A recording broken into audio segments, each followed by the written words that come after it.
విశాలమార్గం మరణం, విశాలమార్గం మరణం, ఇరుకు మార్గము జీవం,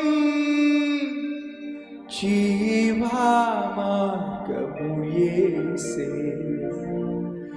విసరి వెళ్ళి మరలి రాని వాయువలె ఉంటివా, విసరి వెళ్ళి మరలి రాని వాయువలె నుంటివా.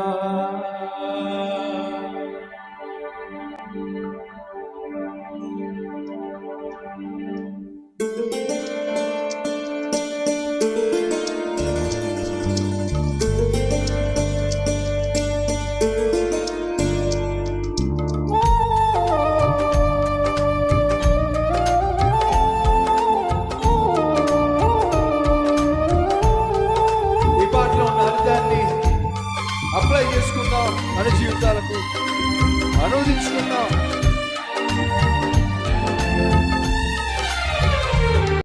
వెళ్ళి మరలి రాని వాయువలె ఉంటివా, విసరి వెళ్ళి మరలి రాని వాయువలె ఉంటివా. విశాల మార్గం మరణం, విశాల మార్గం మరణం, ఇరుకు మార్గము జీవం, జీవా మార్గము యేసే.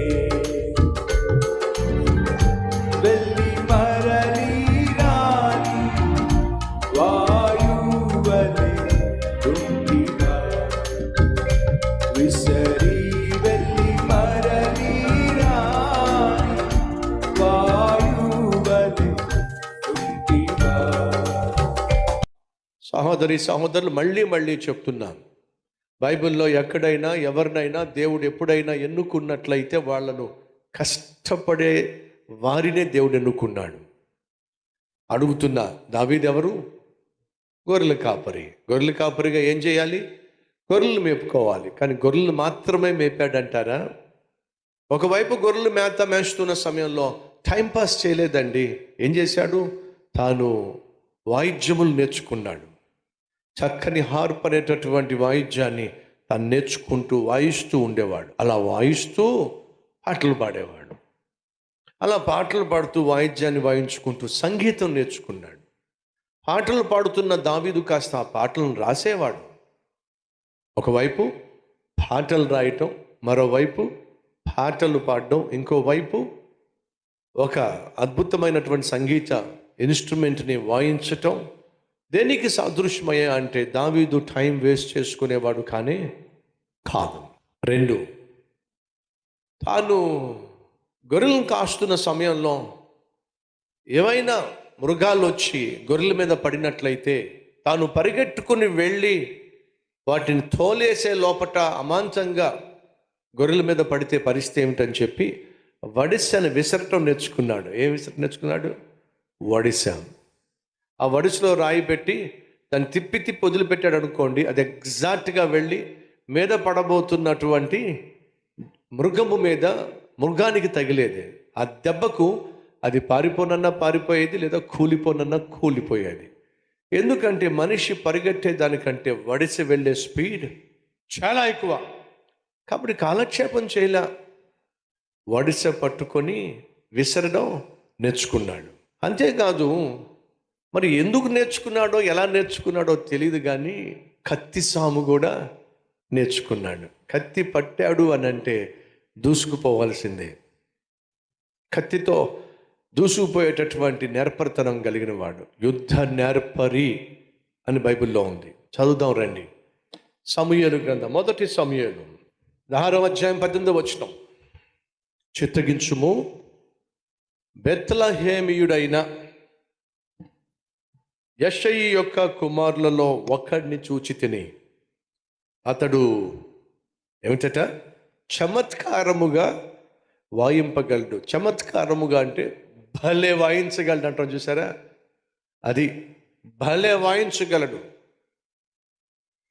అతడు బహు శూరుడు, యుద్ధశాలి, మాట నేర్పరి, రూపసి అయి ఉన్నాడు. వీటన్నిటికీ మించి యెహోవా వానికి తోడుగా ఉన్నాడు. ఎవరికి దేవుడు తోడుగా ఉన్నాడు? టైం పాస్ చేసే వాళ్ళక, టైం వేస్ట్ చేసే వాళ్ళక, ఎప్పుడు చూసినా ఇద్దరు ముగ్గురు నలుగురిని పక్కన కూర్చోబెట్టుకుని చుట్టూ కూర్చోబెట్టుకొని కబుర్లు చెప్పేవాళ్ళక. ఉద్యోగం చేసే చోట మీరు చూడండి, పనికి మాలిన వాళ్ళు, పని చేయడం చేత కాని వాళ్ళు, లేదా పనికి రాని వాళ్ళు ఎప్పుడు చూసినా నలుగురు చుట్టూ వేసుకుని కబుర్లు చెప్పుకుంటూ ఉంటారు, టైం పాస్ చేస్తూ ఉంటారు, టైం వేస్ట్ చేస్తూ ఉంటారు.